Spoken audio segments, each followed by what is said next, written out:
This is gonna be the last night I'm smoking. It's tonight. I'm gonna go out with a big poetic bang. I gotta fucking quit. It's the only vice I gotta get rid of now. The cigarettes that's hard, man. Because it looks so cool. It's gonna be a fun night. Hopefully. Unless it sucks. See what happens. We'll see what happens. So we're going live now. Thank you. 3, 2, 1. This could be the most obnoxious thing I've ever done. I don't know what I'm doing. I've basically been writing the same book for 23 years. But I really felt that I became a poet. I found my voice, really, was when my daughter was born, which was in 2001. She was born in May of 2001. But we kind of felt that, well, we have a child now. We're either going to stay here forever or not. And I had always wanted to go out west. The mythology, you know, heading west, you know, to find your fame and fortune. And I really wanted to go west. So we packed up, you know, decided to move to Colorado. And then September 11th happened, which kind of turned everything on its ass. This book of poems I started writing then because I almost went into journalist mode, you know what I mean? Where it was like, I just want to capture what's going on, not only in my life, but in the country, in the world. And so I just worked on the same book. And I'd have these big writing spurts, and then I wouldn't write anything for a while, and some interesting shit would happen, and I'd write some more, and then I'd add it to the book, and then I'd take poems. It's just been a constant editing process for fucking 23 years. Wow. And then I moved to Texas, which is my home, and I love Texas with all my heart. I really do. It's not a bad little book, but so that was the first version. I came up with Wild West Show, because this is my journey west. So that title just always stuck with me, and as I went through the years, I would write more poems and then take some poems out, and so here's like the third edition, maybe 2016. My daughter Alicia did the photography for all of these. She's an amazing photographer. It's because I really feel like I finally have finished it. Like, this is it. This is the book. It's ungodly long. It's damn near 800 fucking pages long. But it really is done. I mean, because I found a kind of a natural conclusion to it. And plus things are just really changing a lot right now. And I feel like it's almost like a time capsule. So I really feel it's done. It really, really is. You can actually sell my books at half-price books. I've seen copies of my books on the shelf. People have me autograph them, then at some point they get sick of it and they sell it. Or they need a pack of smokes or something. For Syria, you little shit. Thank you for being my wife, my bestest friend, my greatest defender, and the one who bears witness to my life. These are your poems now. I love you. Aww. You're Sean. I'm already crying. Fucking rhyme. Like, I'm beyond rhyming, man. Anybody can rhyme. A 9-year-old can rhyme. It was literally like a week later, I get a call, and it's Kinky Friedman. Oh, we're reading the poems. Why don't you come up to the ranch this weekend, you know? And that was it. I went up, and that was, never left, yeah, you know, and that was fucking 15 years ago. That fucking picture of Kinky, me, and Willie, like, that helped me out so much. Because I got to San Antonio, nobody knew me, you know, nobody knew me here in Texas. It was cool. Yeah, that's all I'm going to say about my time on the bus. As I would hang out with him, I would learn about, he was just a fascinating motherfucker. I mean, he's just the most interesting people I've ever known. And so this is the first one I wrote, called Getting Kinky, and I read this at the memorial service. The cigar, like a black piece of wood made slick by a night rain, twirled neurotically in his thick fingers, then held to his lips in between proclamations. I'm homeless, he announced, with his cigar hand resting on the black steering wheel, as we drifted into Kerrville at 10 o'clock on a Saturday night, on our way to the H-E-B for some donuts and some lunch meat. Why do you say that, Kink? His sister asked, propped up on her elbows on the back bench seat, her eyes moist with an unrelenting fondness. What I mean is, you could drop my ass off at a goddamn gas station in Amarillo at 3 in the morning, and I'd still be home. I'd still be in Texas. And Texas is my home. And it was here, in this mediocre moment, with the red and the green traffic lights of Kerrville lighting up his squinty eyes, hiding beneath that big black cowboy hat of his, that I got kinky. As he went on to explain how the shrimp cocktail with corn salsa at El Sombrero was the best fucking shit in the whole goddamn universe. And, in fact, it was. I left out a fucking, though. What I mean is, you could drop my ass off at a goddamn gas station in Amarillo at 3 in the fucking morning, and I'd still be home. I'd still be in Texas. I love you. I really, really do, with all my heart, you little shit. You're the best person in the whole wide world to me. And I know it hasn't been... fuck. And I know it hasn't been an easy road loving me. But that wasn't your fault. You didn't do anything wrong. You did everything right. I was just afraid of being loved the way that you loved me. Which is why tonight, in front of everyone we hold dear, I vow these things to you, my Syria. I vow to be your husband. I vow to be your very best friend. I vow to be your lover, your sentinel, your warrior, and your clown. I vow my loyalty to you. I vow my honesty, even when it stings, and especially then. I vow to take your side in every dispute. I vow to protect you and be your avenger. I vow to be the person with his head on the pillow in the dark, listening to you rant and cry on the worst day of your life. I vow to never leave you alone. I vow to be your cowboy. I vow to be your penguin and grow old along with you, and watch our kids grow up and grow old themselves. And I vow also, to the best of my strengths and quirks and weaknesses, to be a cantankerous son of a bitch the older I get, and leave my socks and shirts and chones on the bathroom floor for you to pick up and give you something to do in your old age. But most of all, above it all, I vow to ride the river with you by my side until the end of it. And if I should go first, I vow to wait for you in the bend in the river, where the river meets the sea, and the sea into the ocean. Because I can't imagine tripping the universe with anyone else but you, my beloved bride, my laughing, silly Syria. And if you will have me, I vow these things to you forever and a day, and a little bit longer after that, as best as this old fool can manage. Because I love you. I really, really do, with all my heart.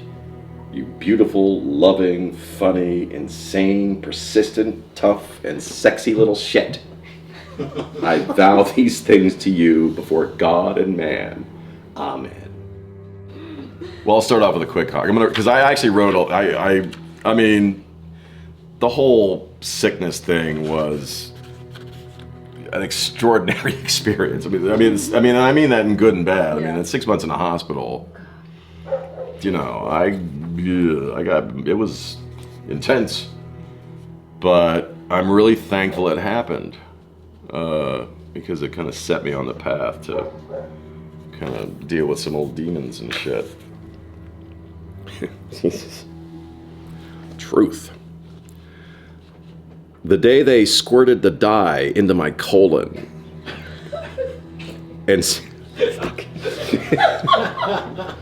this poem is fucking ridiculous. It's called Truth.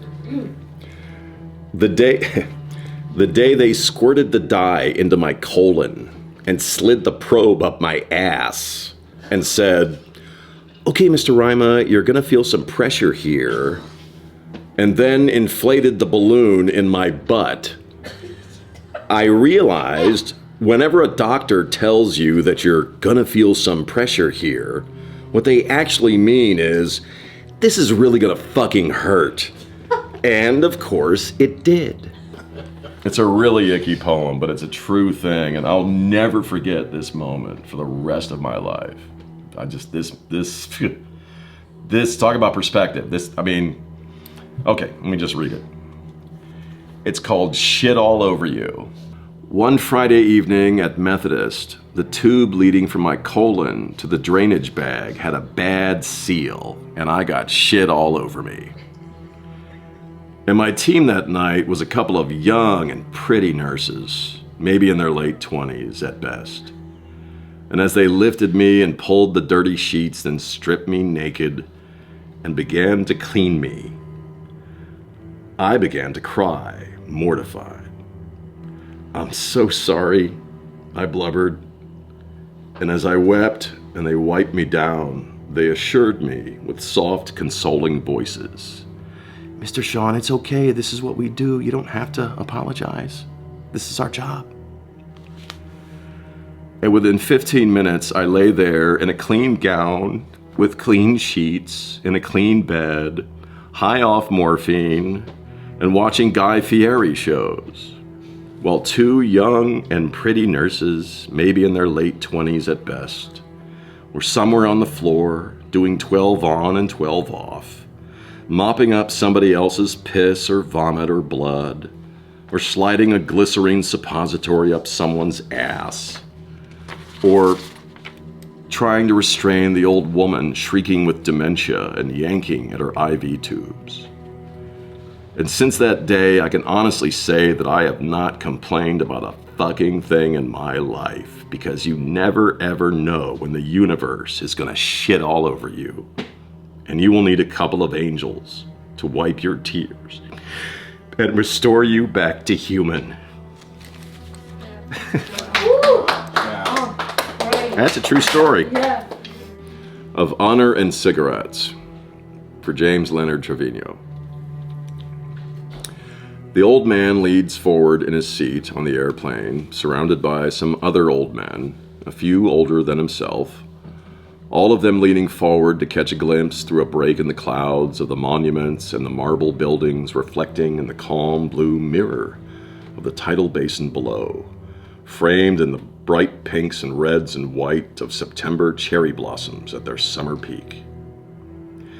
And as they descend through the belly of a fat, wet cloud and his seat rumbles a bit with turbulence, he remembers his very first plane ride out of San Antonio, Texas, at the age of 19, to a far-off place called Vietnam, and how his stomach twisted then, but not only from the turbulence, but rather from the hollow feeling in his bones that he would never see his young and pretty wife again. And in the whistle of the air brakes, he remembers the squealing of the axle of that old second-hand family car his Nana and Tata would stuff his three brothers and sister into for the long and sticky drive to California during picking season when he was a kid, and how the distorted heat rippling off the fields was not unlike the slick and the hiss of the jungle, except there were no thin lurking shadows moving between the rows of apple and orange trees to slit the throats of a million other young homesick men like himself, also missing their young and pretty wives in the night, and praying to St. Jude or Jesus or the Holy Ghost they'll live to see another dawn, or maybe simply mail call. Still, the old man knows in his heart that when at last he reaches the sacred place and runs his fingers across the names etched into the wall of curved black granite, he won't find the names of the men he saved by breaking the bastards' operational code before an attack, for which they pinned the bronze star to the iron lapel of his uniform. And that is how he sleeps at night, when the echoes of the war years seep into his dreams. But mostly he remembers the taste and the pull of that last cigarette, the one he smoked to the dregs on the other side of the world, and then crushed beneath the heel of his boot before he boarded yet another plane, this one taking him home again, to her and Texas, and riding along with a bunch of other young men, though not as young as they once were, and some with grim and haunted faces. He vowed never to light another one because his adoring wife hated the smell of cigarette smoke. And now, today, on a flight to Washington, D.C., as they break through the final ring of white puffy clouds before sliding across the runway, and the grinding of the wheel struts rumbles beneath his old legs. Even the memory of this last cigarette fades, replaced by the clean scent of the soft hospital linens wrapped around his noisy newborn son.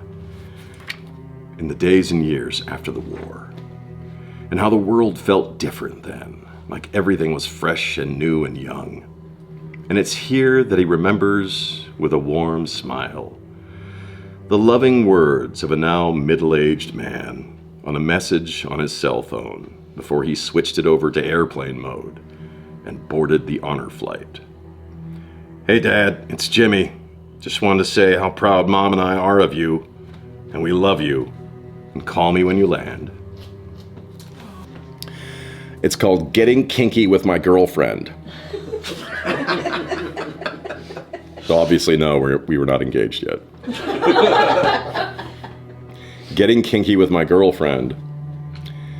It was a big deal, for it was the first time that I was bringing someone with me up to the ranch at Echo Hill to meet Kinky Friedman and his beloved dogs, because I'd asked a girl to marry me, and I wanted to build a land bridge linking my two worlds together. And so I asked him if it was cool, and he said yes. And after the expected awkward pleasantries and meeting all 5 of the dogs in his tiny cluttered kitchen, he pulled a large bundle from the fridge, removed the plastic bag, and there in his hands was a package of half a dozen thick, glistening New York strip steaks. "What do you think of these fuckers?" he asked, before pulling the cellophane off and turning towards the cabinets for a frying pan as we slipped into the living room to watch the news and whisper, "He likes you. He really, really likes you." "How do you know?" "Babe, I've been coming up here for over 4 years, and he's never made steaks before. Usually, all there is to eat is some donuts and a box of Church's chicken from the night before." And I was giving her both thumbs up as the luxurious scent of those gorgeous steaks sizzling in the pan wafted through the lodge and settled in our excited bellies, until the pops and snaps went silent, and we crept back into the small kitchen. And there he was, seated now at the table with a knife and fork, and hovering proudly over a plate stacked with dripping, pink, steaming, luscious meat. And as we stood there salivating, and he asked my future wife about her life and things, we watched in muted horror as Kinky Friedman began to gingerly cut into 6 of the finest steaks I've ever seen, and then dropped the chunks one by one to the floor for the dogs, who swarmed the room like a bunch of frenzied tiger sharks ripping apart a dead blue whale. And after all the yipping and slobbering had subsided, and the beef was gone, and the dogs had shuffled off to their rugs and pillows to nap away the feast, Kinky sighed and said, "Well, shit, I don't know if you're hungry or not, but there's some fucking donuts here, and I think that chicken in the fridge is still good." And so, swallowing our hunger and our chuckles, we made ourselves a plate and spent the rest of the day watching ESPN in the living room. And Kinky was impressed by the fact that my girlfriend knew so much about football. That's a true story. Wow. Cut them all up and plop them on the fucking floor, man. We're watching. I'm like, he's never done this. He's never made steaks. And he cut them up and dumped them on the floor for the dogs. It was, but you know, it was perfectly kinky. Yeah. It really was. Yeah.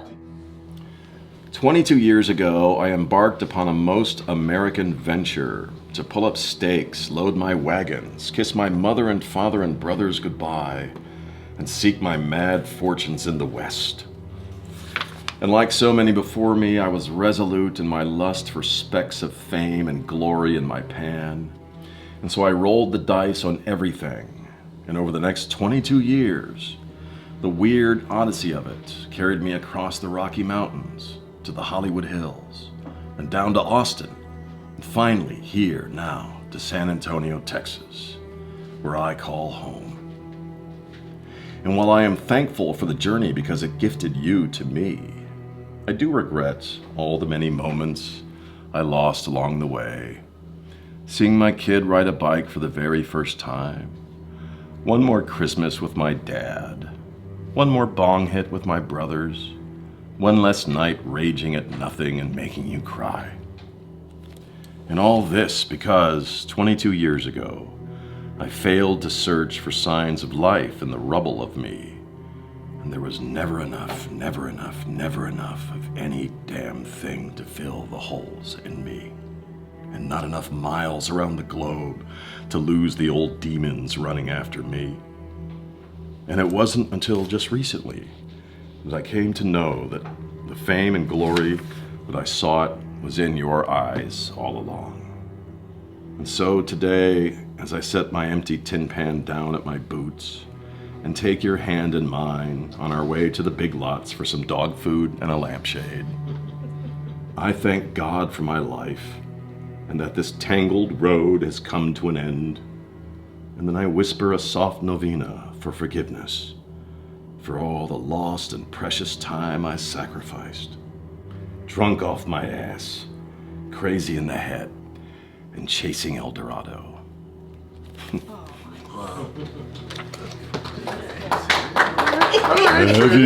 Got heavy again. She is on the road from Memphis to Texarkana, where she will get a room and crash for the night, then roll on down to San Antonio, down to me and us and the cats. And she's been traveling alone for well on a month now, from Grand Junction to Albuquerque, slipping into Roswell for an hour and some lunch and a selfie with a space alien, then east to Atlanta to spend a few days with her Uncle Rob, landing in Memphis for the weekend, and now she is somewhere in Arkansas with her hood pointed towards the Oklahoma line, on a rambling and socially awkward odyssey through America that will carry with her for the rest of her days in ways that only she will know as all our traveling leaves its mark on us. And I look forward to hearing the weird tales of her journey, for I am fat with pride over her grit and independence. Not to mention, it's also very cool that my daughter, 22 years old, has blessed me with a reason to write a poem called From Memphis to Texarkana, which sounds just like a cool country song, the kind that makes you tap your boot and smile. Mm-hmm. Oh yeah, well here, let's get real for a second. This one's called Crying in the Rain, for Syria.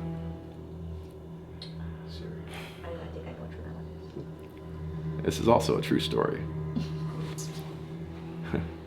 Sitting in my car in the driveway with the heater on, blasted out of my mind and raging there, cussing and yelling like an asshole at someone or something I have only imagined in my booze-soaked brains.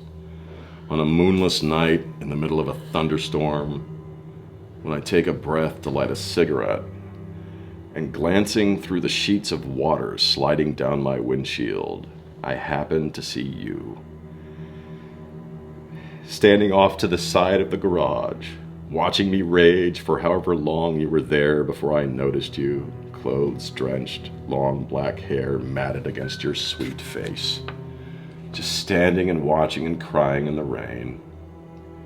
And it was the saddest thing I had ever seen, and even drunk, it filled me with shame, because I saw my mother in you. And now it's the vision that keeps me straight, almost 1 year later, when I'm having a bad day. The prettiest girl in the world, the woman I asked to say I do to me, crying in the rain and knowing I'm the reason. Wow. You didn't say we're gonna cry at this time. This poem is called Superhero. When she is sick, her skin turns bronze yellow, and she looks like a little bird with a broken wing and a white cotton nest. But no matter the pain, she will not break. For though she is the girl with someone else's liver, she won't let them put her picture on the wall of the transplant floor. And when they ask her if her condition depresses her, she tells them no. And when the doctors and the nurses and the technicians walk through the door to do unpleasant and uncomfortable things to her body, she greets them each with a smile, because that's how she defeats it and denies it any power over her. For she refuses to be defined by a lump of purple goo somewhere in her abdomen, and that's why she is my hero.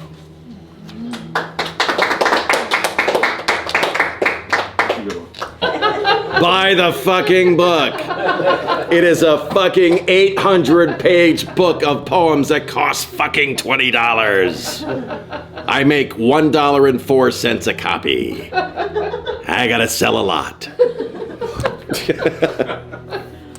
Oh, this one's cool.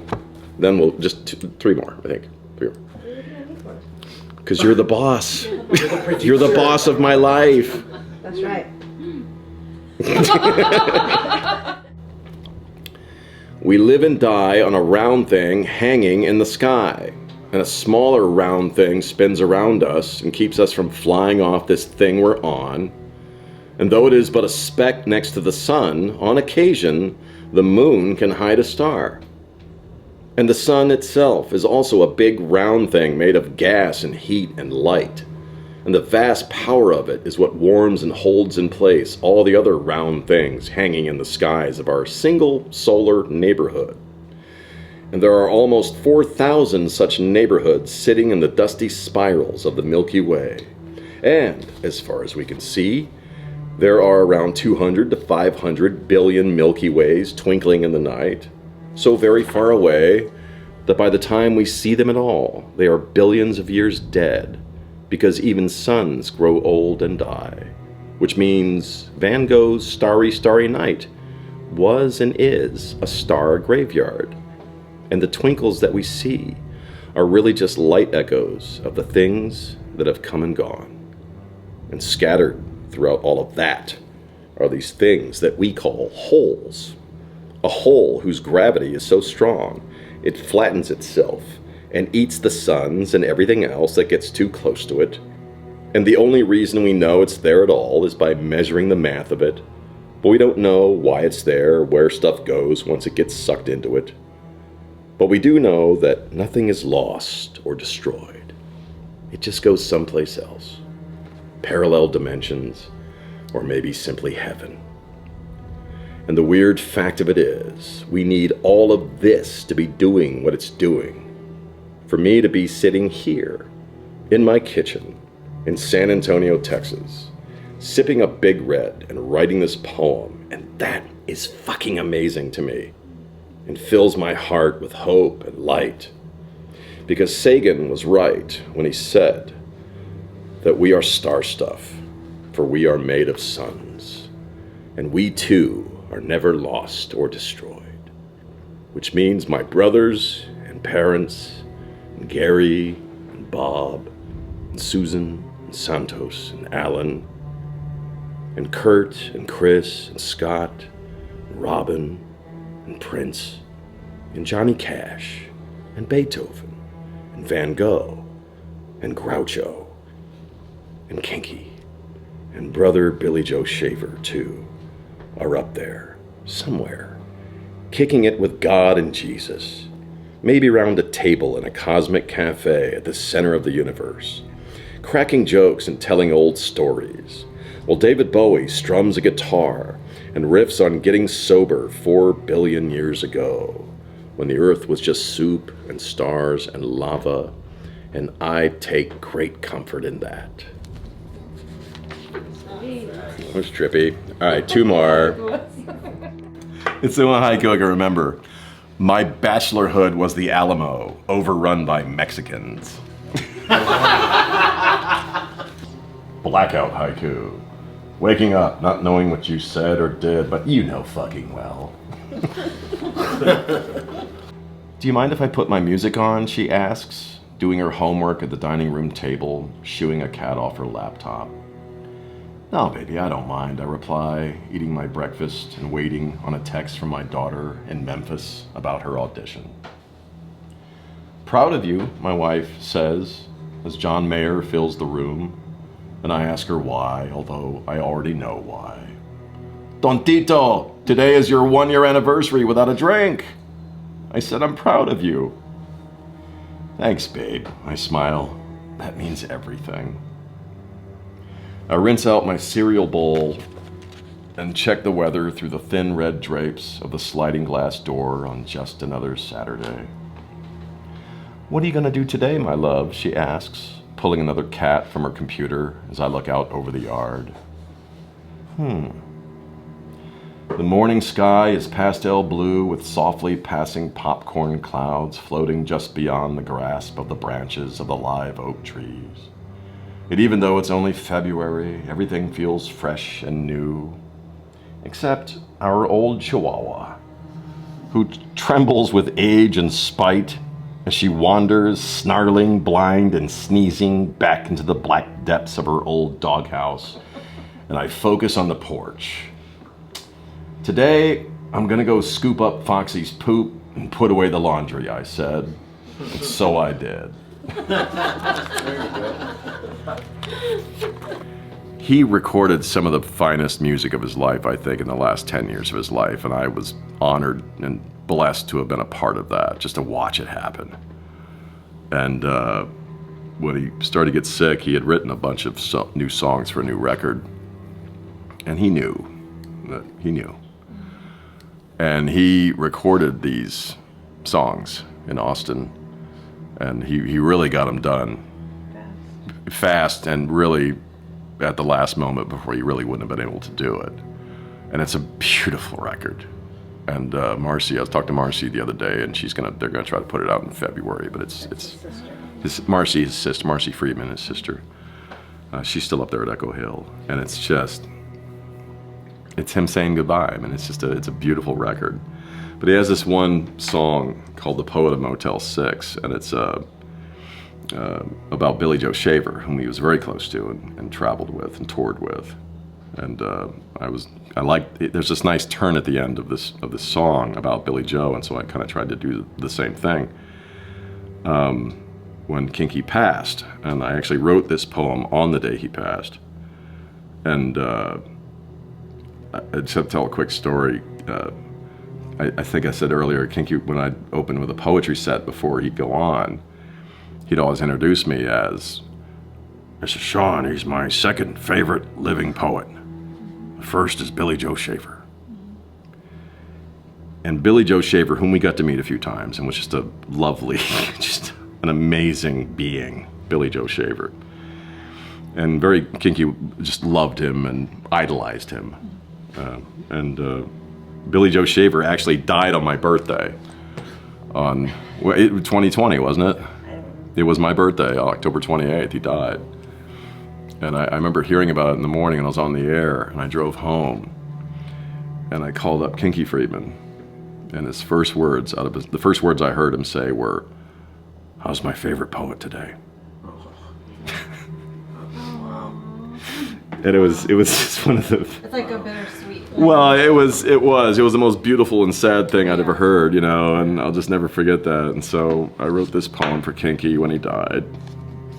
This is gonna be tough. No, I've never read this poem aloud.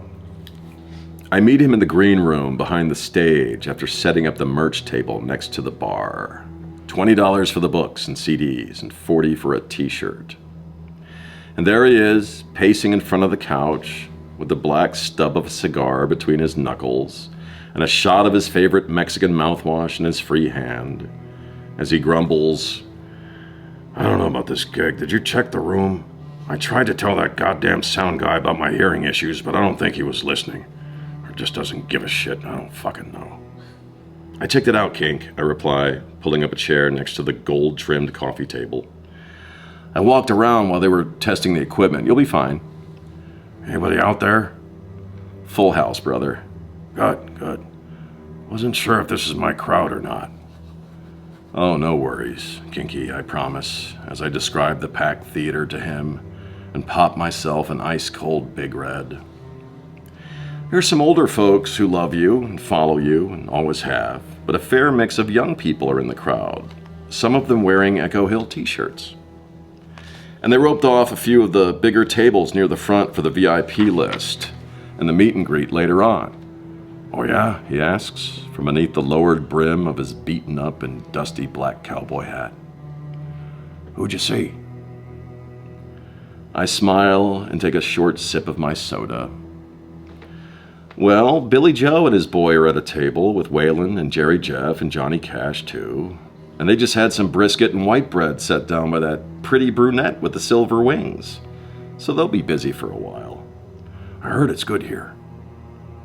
And at the next table over, Gandhi and Groucho and Churchill seem to be having a good time. Then Mandela walks over, leans down, and whispers something with a wink, and they all lose their shit. Seriously, Churchill got to laughing so hard he shot bourbon out of his nose. And Groucho's mustache was running. He chuckles low, the way he chuckles. And in the glint of his tiny black eyes, I notice he had grown younger in the past few minutes. His gnarled fingers now straight and lithe, like the glistening keys of Juford's piano. With his thinning white hair newly black and bushy beneath his hat, itself free of dents and age, and brushed as if brand new.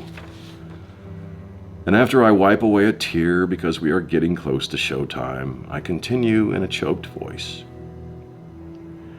"Dr. Friedman and Minnie are here at the center table near the stage. Your dad wore the old pith helmet and his flight jacket for you. I can't wait to talk to you." I watch a bit of water seeping down his cheek from behind his aviator sunglasses, which he just put on, when he asks, "What about?" I sigh. "She left a note, couldn't make it, but she says she'll catch you later." He nods sadly. "There is a pretty young lady from California who says she knows you. We put her at the table near the edge of the stage, close to where you'll be playing. She seems like a sweetheart, King. Can't stop talking about you." "Pretty, huh?" "Gorgeous," I croon.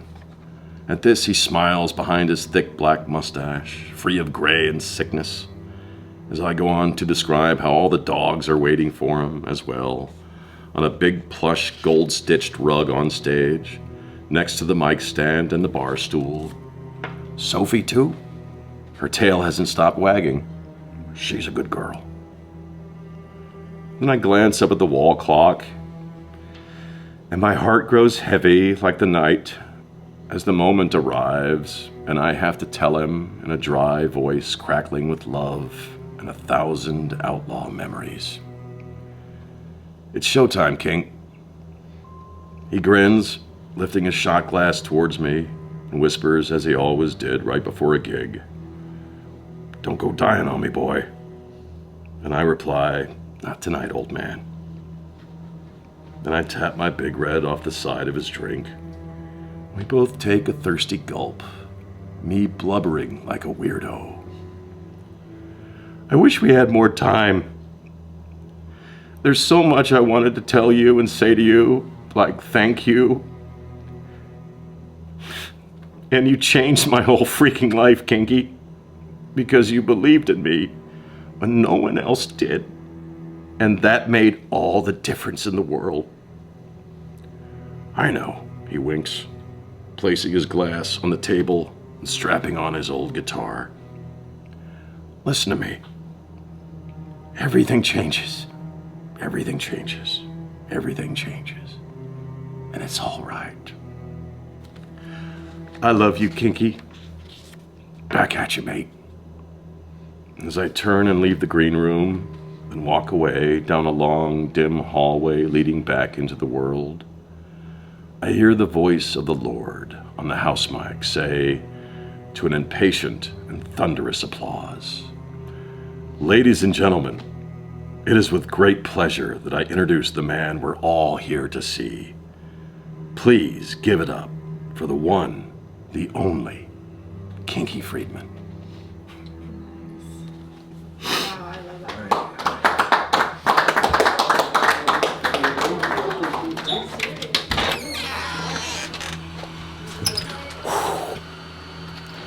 That was some intense shit.